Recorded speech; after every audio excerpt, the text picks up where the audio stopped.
That kind of exit strategy is something that we always want to talk to our clients about, and whether that exit strategy is, in this case, a retirement strategy, or something like triple net real estate, or something that is, less management intensive. The key is, especially when you're dealing with people who are retired or are looking to soon to be retired, is what is the exit strategy? Where do they want to go with their real estate? Sometimes commercial is part of that play. I love that example. I mean, I'm sure a lot of us in the room have clients with a home in Palo Alto or Cupertino that's worth a ridiculous amount of money, probably more than it should be, and they want to diversify that asset, and that's a perfect example of it, leveraging the 1031 exchange, a retirement plan, so I love it. Marty, you had something to add? Yeah, I think this is all part of why that team approach makes sense, because no one person has all the knowledge. Some of you will go to your CPAs, not necessarily you, but your clients will go to a CPA or a financial advisor. Unless they're real estate people, they're not gonna get it. There are a lot of new things going on all the time. One of my big things, and most of these guys have heard me do my spiel, but opportunity zones are out there in the news. Some of you have heard of them, some of you haven't. But this opens up another way to plan for retirement. There's a lot of flexibility out there, and it's almost like you got the client in the middle of a circle, and then they have all these different things they can do. If you only know 2 of those things, and there's like 7 others, you're hurting your clients. That's why I'm a big fan of, hey, what does the client want to do? How do I put advisors around them? Let's have a strategic meeting to figure out what's in their best interest. Because a lot of people don't even realize you can borrow money against your properties. Do you pay taxes when you borrow? No. No. Did you guys know that? It's another way to get the money, right? Whether that's smart or not, that's another discussion. I mean, because there's pros and cons to every decision you make. But the point of this thing is, I focus on it from a wealth building, wealth planning perspective, because that's my whole background and I've never let it go. And so every one of these transactions, you gotta look at the pros and cons. One size does not fit all. And a lot of realtors on both sides of the fence, they get into, hey, what's in my pocket, that's what I'm gonna do. I'd much rather more of that holistic approach where you just slow it down and go, hey, let's figure out what the client's needs are, and now what are the different solutions that might fit them. And I think when you guys take that approach with your clients, it's gonna be much more beneficial. They'll see you as an advisor. That's your role. Your role is, your clients need someone they know, like, and trust. You already have those relationships. Now you guys get to play CEO of that and go, all right, now, we're gonna help you. I don't have all the knowledge in this, but I'm gonna make sure I get you the right people, and that'll do a value add for you, which is gonna get you more clients anyway. Let me just add one thing about, you keep talking about triple net lease investments, and one of the things people always ask me is, what are they? You mentioned the Carl Jr. Taco Bell. Some clients that you are gonna sell apartment building because they wanna get out of it, they don't wanna manage it anymore, they're tired of the midnight phone call. They're gonna say, I want a triple net lease investment. And some it's good for, some it's not. Only about, say, 10 to 50% of people that sell something buy a triple net lease investment. But here's the thing is that when you sell triple net lease investment, is you have to be able to still do the research, even if the Taco Bell is in North Carolina. It's still important for you to understand the demographics, the location, the cap rate, and you have to tell your client, and this question comes up, Joe, what happens if that 2-unit Taco Bell with the KFC goes out of business? Well, there could be a vacancy. You have to be told, there could be a vacancy. We might have to re-tenant the space. Do you still want to move ahead? Because in the end, if you don't tell them that, that's when the lawsuit comes 10 years down the road. You said, the guy's moving out. I have to go down there and look at the space. So you have to prepare them. It's just like any other, it's risk and reward. You get a higher cap rate on the Taco Bells, the 20-year lease, an international company, but you get in return no management. You don't have to manage it. If you want to buy something that's a lower cap rate, let's say you want to buy an apartment, change out an apartment building, you want to get a 3 cap down the street. Well, it's a 3 cap because you have to do a lot of work and this is the area, but you have to be frank about it. Do you really want it? Because there could be a vacancy. You have to tell them those things. Don't lie about it because you get into trouble. Lying's never good anyway. Well, I mean, it happens, right? So I want to transition because we're getting close to Q&A time, but I'm sure there's people out there wondering, okay, we get it. How do we get into commercial real estate? Are there mentor programs out there? What are some tips for interviewing with a commercial house if that's something that you want to do? Or so let's talk about that. Yeah, we get this all the time, and I think that, coming from a residential background, I think you guys have an advantage. And what I mean by that is that you're used to going out and prospecting and doing it on a high degree of numbers, okay? You got the fear of rejection. What you need to do when you go and you wanna get in the commercial, the most important thing is to pick either a partner or pick a firm that, has got the experience and has got the training. That is the most important thing. If they don't have a training program, or they don't have a good mentor, and if the mentor doesn't mesh well with you, then find one that does. Because there's nothing that's gonna preserve and give you the insurance of surviving in the commercial world more than your education in the business. And, you know, there's different ways to interview, and I guess we could talk about that. Yeah. But when we conduct interviews, one of the things that I try to flush out is, what is their commitment level? And one of the red flags that we see is it client-driven. Is the reason that they want to do commercial or get into the commercial division or do a commercial deal is because now they have a client that had dropped in their lap and they want to do a commercial deal. And so the first question I ask them is, what if this client goes away tomorrow? Do you still want to go through the 26 or 32-week training program? And you could usually tell, I could tell right away just by the look in their eyes. When they roll to the back of their head, that's a good sign that they're out, okay? So the commitment level, if you're gonna go and interview for a mentor, if you're gonna interview with a company, if you really wanna make commercial your transition, make sure that, one, they have a good training program, and when you need to communicate clearly to that person on the other side of the desk, is that your commitment level is commitment to the commercial real estate industry, and you are not client driven. If that client goes away, or the two clients you have go away, you still have a deep desire to do this, okay? You know, all the valuation on commercial is usually driven by the income it'll create, so you're gonna have a little bit of knowledge on there. It's not difficult to acquire, but you do need to have background, but just as important, if not more important, you need to be able to establish rapport in the client relationships. And I think by coming from a residential background, you guys have learned to master that, because I see a lot of commercial people that have the technical aspects, they're very, very good, and yet they still struggle in our industry because they have not learned that lesson of how to build the rapport with their client and communicate their knowledge to them effectively. But I see a big advantage from when we get the residential agents coming into the business that have those skills that do very, very well. Oh, let me say one thing about that also. If you are thinking about it, but don't want to make the full commitment to jump into to join an organization yet, look at giving at certain classes. There's a group called CCIM. They have a group of 5-6 classes that you go through to really learn commercial. If you're interested in just see what it's like, if you would want to make that commitment, I would recommend going to one of their classes. They usually take 2 or 3 days. Sometimes they're local, sometimes you have to travel. But if after going through a couple of those CCIM classes, you know, either you're gonna say, this is not for me, or I love this and I wanna make a jump. But it's also part of what Steve was saying earlier. It's part of the commitment, okay? You're not just gonna, you know, just take a listing and learn on the job. You really need that training. You really need to know what you're getting into. And I think something like CCIM class is a great way to at least see if you wanna make that direction. So I would agree with Ron and Steve. Training is really key, whether it's CCIM. When I first started growing up in Dallas, they said, be prepared to make no money for 2 years. And that was a shocker, and I said, yeah, I still want to do it. And they said, are you crazy? I said, yes. So, because that's something I wanted to do, yeah, he'll agree. So training is real key, because what happens is there a myriad of terms you've never heard of, and because you don't do commercial. And so what the training does is it puts arrows in your quivers, so when you go to a meeting, the guy says something, goes, oh yes, I understand that, let me do some research, I'll get right back to you. It's different from saying, well, I don't know, I've never even heard that term.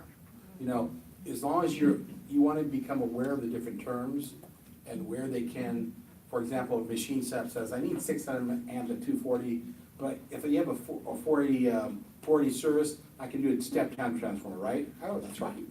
So that's what machine shops guys say. And they'll say, well, how much did it cost me to put another panel in there for another 800 amps? Well, I don't know, I'm gonna go get my contractor or have a meeting. You don't have to know all the answers. You just have to get the answers. And so when you're trying to interview a commercial broker, you wanna say the same thing. You know, how did you get your experience? Do you do only commercial or you do residential? What do you the key is, what do you specialize in? 800 condos, don't bring in a guy that does office space, because he won't know how to talk the talk. He doesn't understand the terms, he doesn't understand how to get a tentative map and a final map and all these sorts of things. So you have to ask him, what's your specialty? How can we work together? The big thing is, yes, go to a firm, any of the big firms, residential, commercial, Interos, Keller Williams, Cornish Carries, but you have to ask them is, how much time can you spend with me, and what do you expect out of me? Because it's all about personal time with you. And that's what you need, someone who's honest with you, spend the time, so that you can become educated, and try to help you focus in a specific area.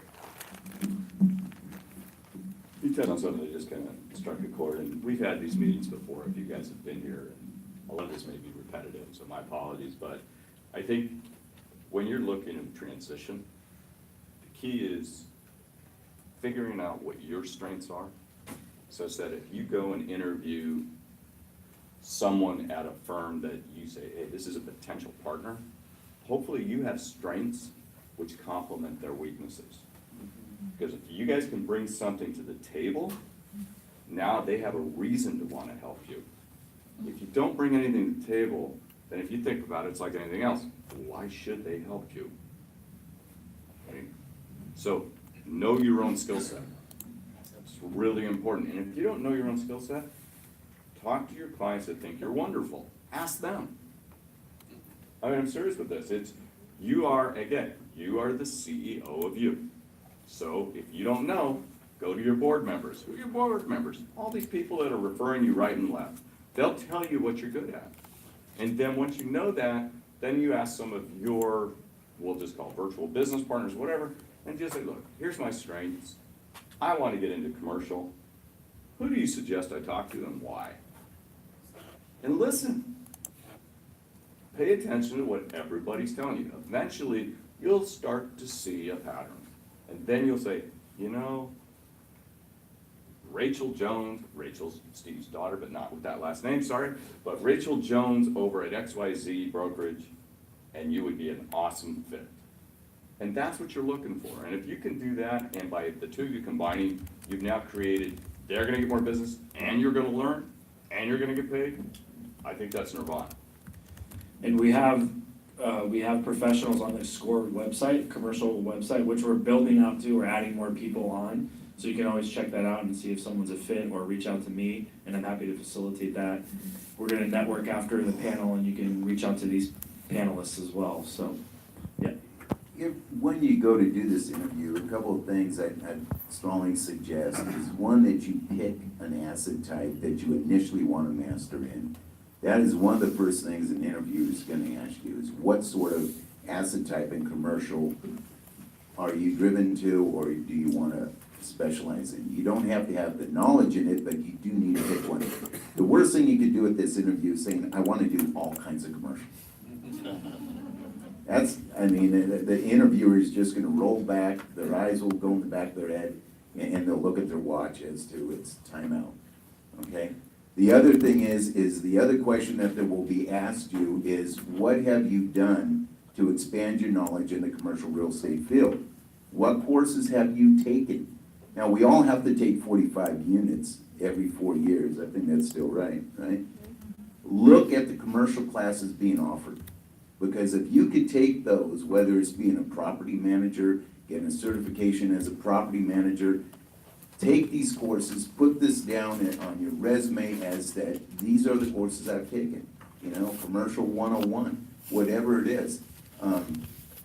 The other key aspect and things that's gonna bridge all gaps in residential and commercial is invest strongly in negotiation classes. I can't emphasize that enough. That is going to be the new emphasis on commercial going forward. All of our clients are getting more and more sophisticated. They can get the data within nanoseconds now, as we can. We're no longer the gatekeepers of the information. So where does the value come in? comes in as negotiators, okay? We can get up to speed on the market data very quickly, and so can they. But where we draw the line and differentiate ourselves from other agents, other firms, is our ability to negotiate. So if you can take negotiating classes, make sure you let the interviewer know that, be able to articulate the courses you've taken, and make sure that you are projecting that you've got a strong commitment and it's not client-driven. So, And that goes with residential too. I mean, if you didn't learn anything today, and you just heard what he said, from a residential standpoint, it's the same exact thing as negotiation is very key. so I wanted to say, piggyback on your negotiating class, when I first started in sales, I had a job at a company that started here in California. And so what they did for training was, they didn't have a training staff in the first couple of years. They said, any commercial, especially a sales of a property, it's a negotiation from day one. When you call the broker who has the property listed, they're trying to figure out who you are and what you know to maximize their profit on their side, to the very close. I've had deals where at the very close table, something comes up, and now I have to negotiate with my own client on something, and you have to understand what they're asking and how to solve the problem, because sometimes they don't want to sign at the close table. The last thing is that no commercial agent worth their salt is gonna say they have a weakness, sorry, Marty. But what you have is, the thing that you have that they don't have is time. You cannot make 24 hours, and I always tell guys, if you have some training from another company, that you do commercial and you're looking for a home, I'll take you on because you have the time I don't have. So if you can, the gal, I'll ask, how much time do you have to devote to just find leads? And I'll test them. I said, if I give you a phone book of all the machine shops down there, I tell them to call and tell me about a 5,000 square foot building with a lot of power. Can you make 50 calls a day and get a lead? You can, because I've done it. So I can test them too, but the key is time and your willingness to learn. That's the key, is if they know that you're willing to learn, then you'll find a partner. So, no, I'm cutting you off, Marty. So I want to open it up for questions, but before I do that, I want each panelist to kind of, any other parting thoughts? Let's start down at the end with Ron and Ida, since they haven't spoken as much, but any other parting thoughts before we open up for questions, especially on the 1031 and escrow side or anything else? Basically, the only thing I have to add is, get people involved early. When you have a listing, get the vesting, talk to the client, find out what they want to do, find out what their goals are. Bring in the help, whether it's another agent, whether it's questions with escrow, questions on the 1031 side. The earlier you bring people into the conversation, sometimes it's before you even take the listing. The easier it is to get things settled and get things addressed. And sometimes if there's a big hole in the transaction, you'll find out what those are up front. So feel free, get all the people involved that you need to as early in the transaction as you can. Yeah, I agree. Calling escrow, even if it's a property that's listed and you want information on it, calling us to get information, because we have an abundance of information, we can get it to you guys. It's like, hey, what's this and what's that? We can find that information for you. And myself, I do it all. So it's not just your commercial, I do your residential, so we do all of it. So if you have any questions, you can just call me. But yeah, it's an awesome industry to be in, and lucky to have been in it for the last 20 plus years. Well, parting words. Yeah. Don't do it. No, it's a great industry to be in, and I think that there's no better place than being here right in Silicon Valley. There's a lot of great firms, a lot of great agents out there. What you want to do is, if you're going to take a swing at the bat on the commercial, make sure you find a great partner to do it with. They'll keep you, your client, and the company that you're with out of trouble. And it'll be a good experience for you, which means you might come back again and try and further your career in there. You have one bad experience in this thing, and I've seen so many potentially great careers get crushed right from the beginning because they try to do it all on their own. They had a bad experience and they go, I will never do that again. And that's kind of sad. There's so many resources here. The fact that you are even here listening to this means that you've got the right mindset, that you want to learn, you want to expand, and you want to do it the right way. So congratulations to all of you. A parting thought. So I want to emphasize this approach of team. I'm in a transaction right now, Ida is my escrow agent, and I can call Ida and I can ask certain things and I expect a commercial answer. What happens is that escrow agents, they don't all do commercial. So what happens is the questions are different from the clients, from the brokers. So you need to make sure that you interview people. What, if you have an escrow agent, have you done any commercial? No, I've done residential, I want to do commercial. Say next, they ask, who else in your staff that does commercial? Because that can make or break a transaction. In the years when there were short sales, I had a commercial escrow officer that understood it, and she acted as somewhat of a partner of mine, because she could help explain to the client what's happening, because they didn't always believe me, because they're in pain. The other thing is that if you find a good commercial partner, you can call them up and ask questions. I had one transaction where the gal says, Joe, I want to learn how to lease this property in downtown San Jose. No problem. She goes, you want to do it? I go, no, it's too small for me. So I told her everything about the project. She goes, well, I don't understand about triple E gross and all these different terms. I said, I'll come to the meeting with you. How about that? So what happened was, she brought me to the meeting. The client said, they said, Joe, we really want to lease it for X price. I go, you can't get that price. I was honest with him. She goes, what can you do? I said, how about sell for double what you paid? We can't. I go, you can. So we ended up getting the building sold. It was a small little office condominium.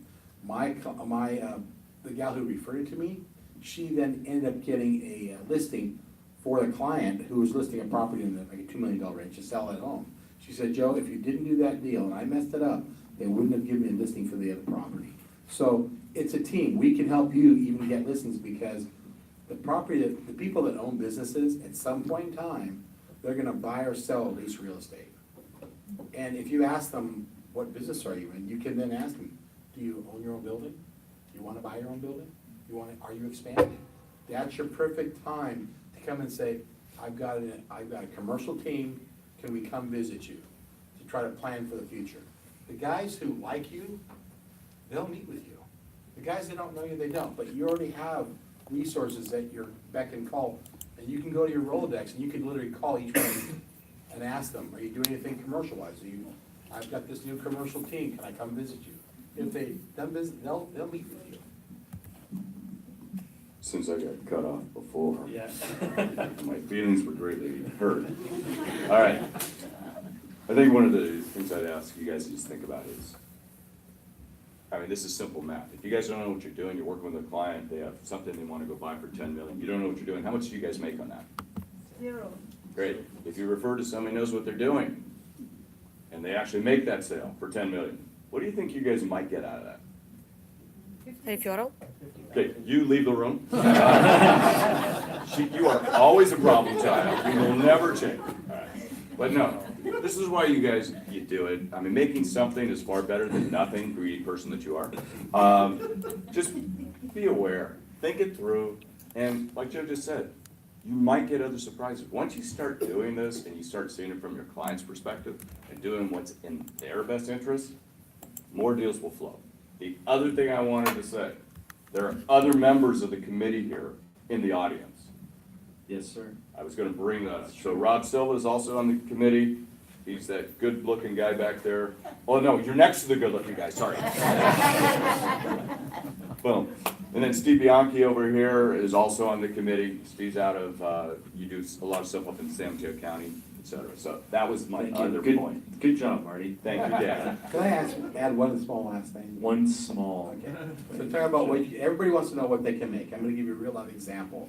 I got a call a year ago. The guy says, I'm a residential guy, I refer to you, and I've got this gal who I cold called her home in Saratoga. She wants to sell this building. She's 80 years old. I said, great, bring me an appointment. The appointment never takes place. 3 months later, the building gets listed by a gentleman at Collier's in we have a comp group. I said, Tom, how'd you get that listing? He goes, a guy called in on the switchboard. How much time did it take you to get that listing? 10 minutes. He signed, nobody would call him back. He didn't know the questions asked. They sold the building for $3.5 million. The referring broker could have made 25 grand for doing nothing. That's what can happen. Now on the other side, sometimes referral commissions are $1,000 and $2,000, $3,000. But that's nothing to poo-poo. You could take you could have a nice dinner Well, you can't, we're not gonna get that to you. You're too greedy. You don't want big deals. So, there's all ways you can make money. Don't laugh at these small deals, because I've moved a guy 4 times and they bought a building in 10 years. It takes time for these people to grow. You gotta give them time. Thank you. Yeah, no, that's good, thank you. Questions in the audience? Yes, sir. I think I'll do this. Steve, this is a question for you. This is probably gonna be a hard question. They're all hard. You mentioned you have about 1,900 commercial agents. Residential agents. We have Also, 1,900 residential in our franchise offices and 1,100 in our corporate office. How many commercial do you have? When I took over, we had 58. I purged it down to 26 within the first month, and I think we're up to about 39, maybe 41. Okay, so 2-part question. Number 1, so how many of your commercial agents are female? Question part 2 to that is how, because in this industry, is inclusion becoming a thing? Has it been an issue in the past, and what's being done to deal with it? Great question.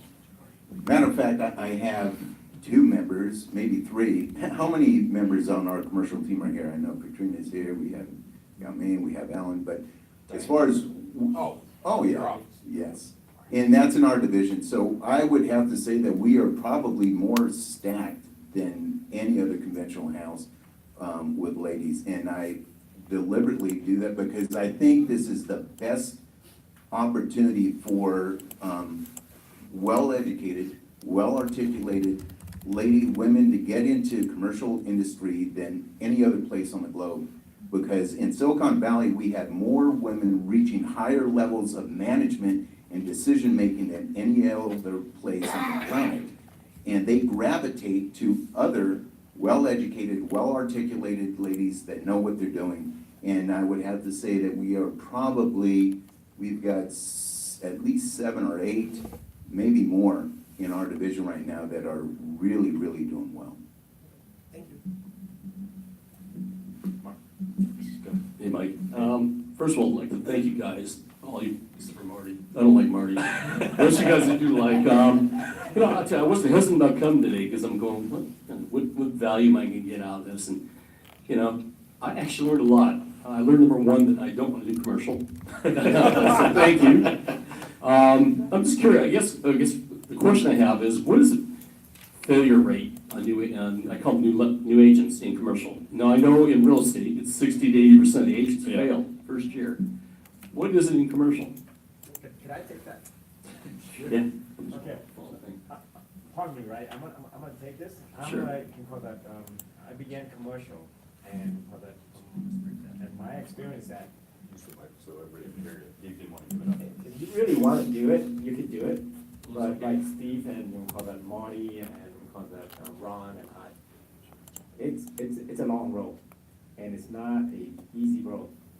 You do deal that nobody wants, and you have deals where there's like 3 other call that broker or agent that you're splitting with, and at the end of the day, just to know or just to get to know the facts and all this other stuff, you have to be willing to put in the time and you have to be willing to do your diligence. I've been in for like 4 years now, and yes, I'm commercial. And there's times that I still take the really small deal because I have to learn the process. The process is called that, it takes time, and once in a while you do land a big deal, but sometimes, I'll tell you, there are deals, there's time where I'm like, oh, I'm set to sign that and everything's all done, and I'm gonna get my paycheck for $100,000. The next day, oh, there it goes. It didn't go through. Negotiation back and forth. The other party did, saying, hey, we don't like this, no, and it pushes out for months. And then afterwards, you have, contingency, and then contingency is not like we call that in real residential, where it's only, a couple months or a week or 2 weeks. Here, it could be 6 months, a year, and then after that, the deal doesn't go through. You end up. That's another reason I want to do it. I'm saying, there are times that you do the paychecks, but those are very rare and few. So it's it's a long commitment. But what about a percent, do we have like a So- percentage? I was Thank able you for to answering that. persuade my daughter who graduated college and went to work for Wells, for 3 years. She became one of the top mortgage consultants, and when my assistant had to leave because of health problems, I knew it was now or never to get my daughter over. And I had to tell her, you are not gonna make the money in your first year and a half that you're making at Wells Fargo, bottom line. And she said, Dad, why would I do this? And it was tough when your own child looks you in the eye and goes, are you stupid? Which happens quite a bit. And I says, you gotta look at it, where do you wanna be in 5 years from now, 10 years from now, okay? I mean, she became one of the top teams in the nation for selling. But I told her, once you get this certain bandwidth of knowledge underneath your belt, who knows where this is gonna go? So she's been with me, November was a year, about 14 months, Marty knows her. I gotta, and she worked primarily on my transactions, and she just started closing some of her own deals. But we were at a symposium, and I'll make this as quick as I can. She picked up a client sitting next to her that was coming out of a $30 million exchange, and the client didn't tell her right away, met with her 5 or 6 times, and basically told her, after meeting with her and kind of putting her on trial and qualifying her, says, look, our company is looking for a property, and we want to go between 30 and 100 million. So she has been dedicated doing that, okay? And she will probably find in this thing, if we find it this year, she'll be lucky if it closes in this calendar year, but they're not gonna sell and close until they've got the upleg. That's what most of these corporations do. They're not gonna get stuck with a huge tax bill. But she's working diligently on this, and who knows how long it's gonna have to go before she sees that paycheck. But it could be substantial, and it's well worth it. She looked at the long term, and it was well worth it. Let me kind of throw in here. I want to answer both your, actually, the question about inclusion and the failure rate. So what happens in the big commercial houses, they don't look at the demographics of who you are coming in. They look at what resources you have. If you talk to some of the big commercial agents, they're sons and daughters of wealthy individuals in the Bay Area. Perry Ariog, if you heard that name, signs are everywhere. Shorenstein, Dollinger, Sobrato, they're all their kids are in real estate, in the banking, financing, philanthropic. Yeah, sorry, yeah, it's a tongue tie. So they look at what you can provide to them, and what you provide to them is your resources to your networks in the family. And to answer the question about failure rate. Yeah.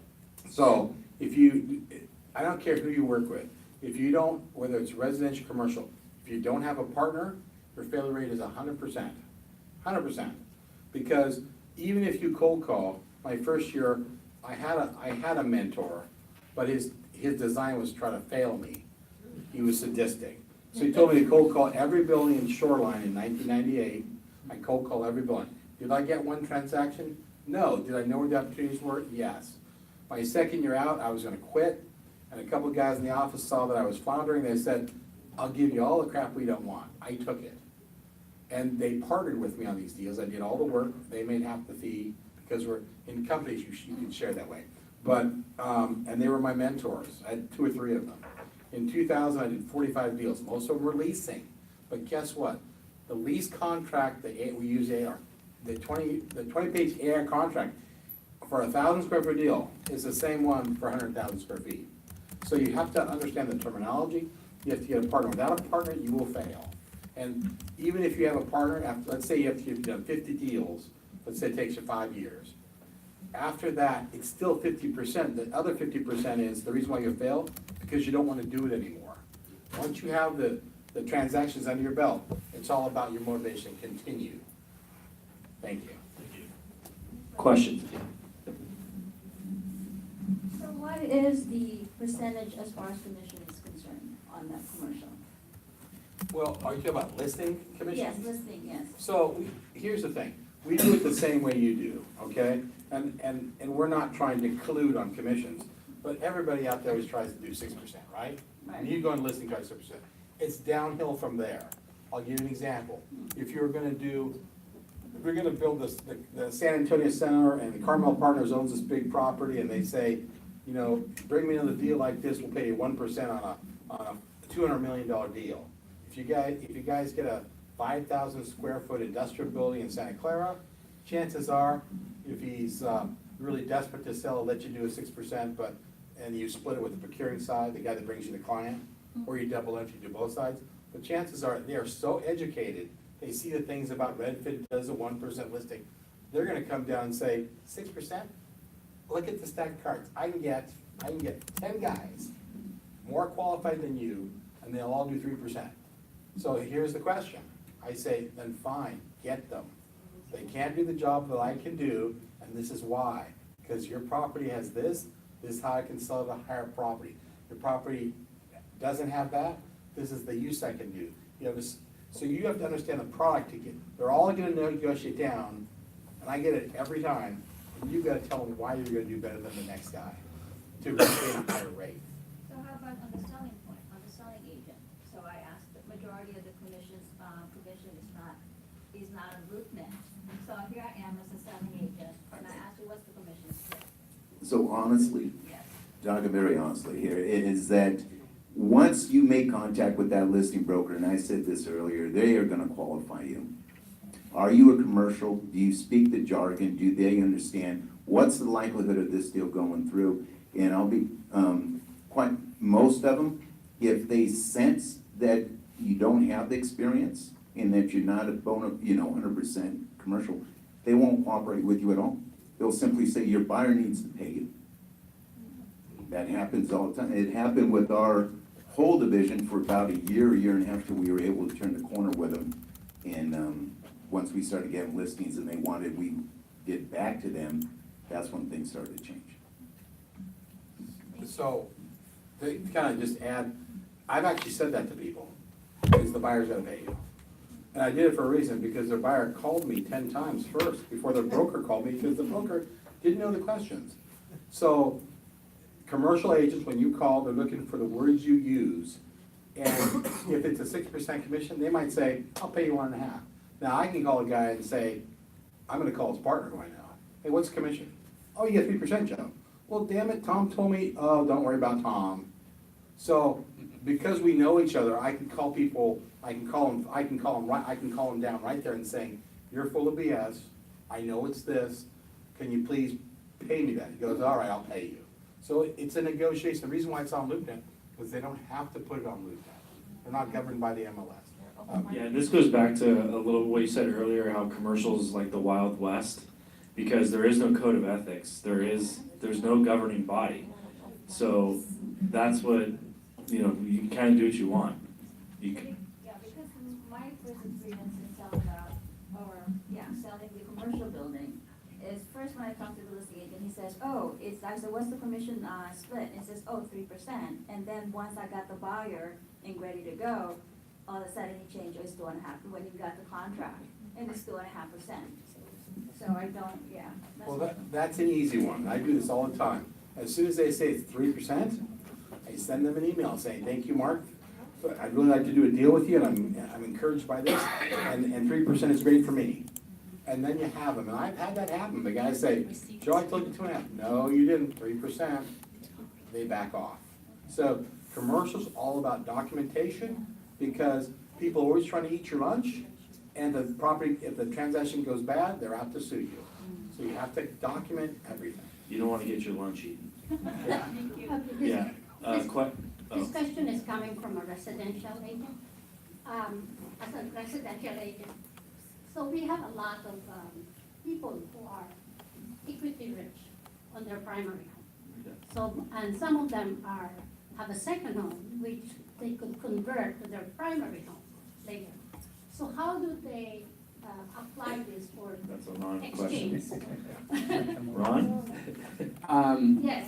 I have the perfect example of this. I was dealing with a couple in the Los Altos Hills. They bought the house for $35,000 40+ years ago. The house was for $3.5 million. And their goal in this case was to move to Oregon. And so their house was paid off completely, but what they did is they took a $500,000, actually $600,000 loan against the house, moved to Southern Oregon, bought a bigger house than the one they had in Los Altos, rented the property for 2 years. Now it's been a rental for 2 years, and the property still qualifies as a primary residence because they still live there 2 out of the last 5. And so, and now what they did is, again, these are retired people, okay? They don't want to go buy a bunch of houses. And so what they did is they sold the house for $3.5 million, put $500,000 in their pocket, took the remaining $3 million and bought a combination of triple net and what we call Delaware statutory trust, basically bought some commercial real estate. That was, so instead of paying $700,000 in taxes, they ended up with their dream house, $500,000 in the bank, and assets that were generating $15,000 a month in income.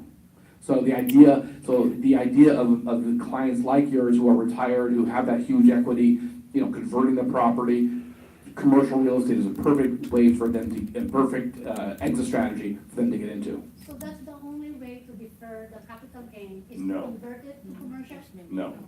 No, you can go buy a bunch of houses, you can buy an apartment, you can buy any kind of investment, real estate. It's just that a lot of times for seniors, they don't want to manage real estate. So that's why going to something that's less management is usually more attractive to them. We have about 5 minutes left. Let me follow up on that. And then- There are other ways. First of all, when anybody says there's only one way, look for other ways. All right? Remember I brought up that opportunity zone thing? That's another place you can do it. If you can get to capital gains, you can defer capital gains. It's a longer discussion. I'm happy to have it with you. But there are many other choices. The one that Ron brings up is the 2 and 5 year rule, which is if your client's willing to move out and rent their own house for 2 years, again, we're not CPAs, but this one's pretty well known, is then you can make it into an investment property. If you make it into an investment property, you now can exchange, right? And what Ron was saying is you get, when they sell it, you can put it in your pocket. If they're, husband and wife, the $250 each, so you get the $500. So there are things you can do. It's just sometimes you just got to slow down and go, okay, what strategies exist that will allow us to get to the end result? And there are different things that have come up because of what we'll call the Trump tax law. Let's not get political here. I didn't say it was good or bad. All right, we'll take another question or two. And we'll I'm wrap up. taking people who haven't asked questions first, because I think it's the right thing to do. Hello, I have a question about the opportunity zoning. Is it just for 1031 exchange, or anybody can do the tax-free? Marty can answer this. Well, actually, we'll both answer it. The main thing about opportunity zones is that you do not do a 1031 exchange into opportunity zones. Because the funds where you invest are technically a partnership or corporation. So the money that's going in there, for one, is only the gain from whatever asset you sold. But number two, you're investing the money directly. It's not through an exchange. So if the buyer, the never sold anything, and just they want to purchase the property in the opportunity zoning, is it work? No. No, you can't just buy a property in an opportunity zone. You have to create an actual entity. You have to create a corporation or a partnership to make that purchase. And so you need a really good attorney to do that. And then on top of that, you can only use the profit from whatever you're selling to make that purchase. You cannot use your own money. And I know, and then give it to Marty, he'll add something to it. Another more question is, if they can use also only capital gain to buy the opportunity zone? Correct. And can they get a loan to purchase it? No, they're investing So, their in own, fact- not only they're investing their own money, but the money has to be used to not just make the purchase, but also make the improvements on the property. So it's a substantial amount of money. So the property, the body, they have to develop it, or, okay, and in 5 years? Marty will answer it. All right, first of We all- can, honestly, we should probably have an opportunity zone event here at Right. SOAR. So, I mean, that's a whole 2-hour class itself. So do you want me to try to give her a little? Just in, a minute 30 or seconds, two, all right. yeah. First of all, there's a lot to it. The problem that I'm fearful for you is that people will say, hey, there's an opportunity zone here. It's a great parcel. If I go buy it, we can get these great tax benefits. Yeah. Is that true? No. No. There's a lot of rules, there's a lot of compliance issues. You can do so many things wrong, and a lot of people will do them wrong. which means whoever the client is gonna think they're gonna get these great tax benefits, and then they're gonna get surprised. So be very, very careful. This is not easy to do. I'm happy to talk to you offline about it, but it's not simple. Yeah. Fair enough. I know, I think we gotta cut the Yeah, conversation. we gotta cut the opposite of the Notice how conversation. you are, okay? One more question and then we're gonna wrap up. My question is on rent control. Can we, is it true that there's ways around rent control either by a new entity or the same owner changes, I don't want to take that one. Gotta get a good attorney. The press isn't here, is it? The short answer is no. You can't get around it, okay? You can't sell it to your brother-in-law, you can't sell it to a third party. If you're under rent control, you're under rent control, okay? They have to move out voluntarily, and you better make sure it's voluntarily. You know, you can't shut the water off, you can't stop landscaping the things, you can't take doors off the garages or whatever. They have to leave voluntarily, and then at that point, you could go to market. I actually have a comment. So a gal in our office, she lives over there in the area where they're doing all development for for Google. And so the apartment owner has given them incentive bonuses to leave. And so they offered her $7,500 plus a security deposit back for them to get out. And people are taking the money. And what we told them is that's too low because it typically costs $10,000 to legally evict someone who's in trouble. Ask for 10 grand plus your security deposit back, he's gonna do it. So that's the only thing I know, but other than that, yeah, if you get it burned. All right. Thank you. Let's give it up for our panelists. Appreciate it. Great job. Thanks, everybody. I know people will stick around if you want to chat, and have a great weekend. Thanks again.